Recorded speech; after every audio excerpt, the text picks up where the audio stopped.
అరుదుగా ఉండే బంధం వీరిది.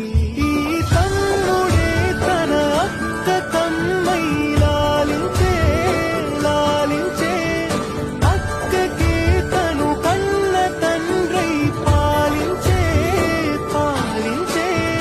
కాలమాగి చూసిన అనుబంధమే ఇదిలే, వయసు మీరిన పాసమే ఒక కావ్యమై